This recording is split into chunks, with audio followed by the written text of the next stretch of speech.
Nama Basuki Cahayapurnama atau Ahok sempat disebut-sebut akan mewarnai kontestasi Pilgub Jakarta 2024. Secara eksklusif kami berkesempatan mengundang Ahok. Kala itu Ahok bahkan menyatakan siap rematch dengan lawannya di Pilgub DKI 2017 yaitu Anies Baswedan. Tapi ternyata partai tempatnya bernaung tidak menunjuk dirinya sebagai kandidat meski elektabilitas Ahok masih tinggi. Kenapa tidak langsung PD Perjuangan mengusung ya satu nama dari kami yang terbaik, punya rekam jejak, Pak Ahok, 20% elektabilitasnya. Dan Litbang Kompas mengatakan Pak Ahok, mereka yang pasti memilih seorang Basuki Cahayapurnama itu 34,5%. Mengapa? Jawabnya gampang sih sebetulnya. Masih ingat nggak waktu Pak Ganjar dengan hasil survei begitu tinggi? Sebelum Pak Jokowi nyatakan tidak dukung secara tidak langsung. Apakah Ibu Mega langsung mencalonkan, mendeklarasikan Pak Ganjar? Pada waktu itu Bu, saya tanya juga sama Ibu, kenapa nggak mau cepat ketinggalan dong? Ibu jawabnya, kan partai kita bisa mengusung sendiri.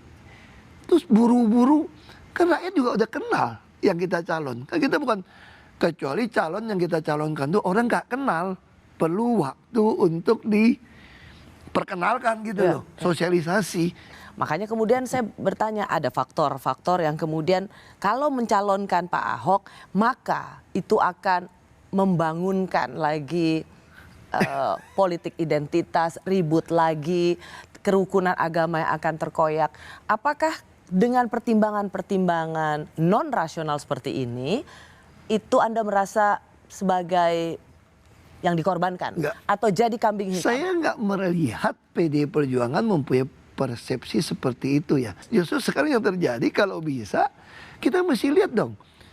Justru kalau bisa, kalau saya...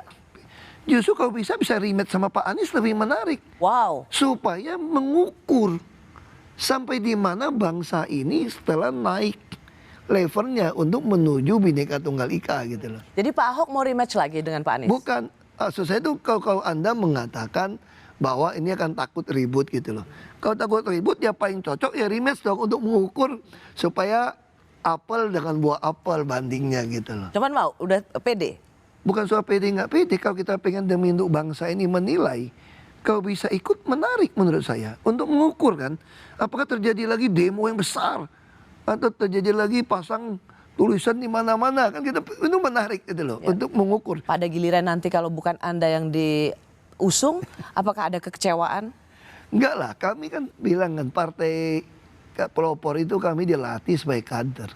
Kita tuh harus disiplin berorganisasi. Dan partai itu kenapa bertahan sampai hari ini dari Bung Karno? Karena kita pegang prinsip. Masa nggak kecewa Pak? Bahwa partai tidak bela-belain kadernya dengan tingkat elektabilitas yang paling tinggi.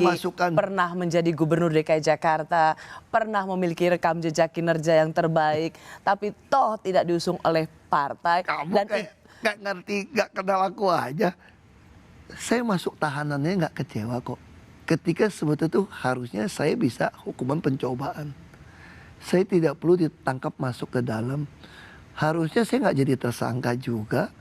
Karena kan ada pendapat ahli yang lebih baik.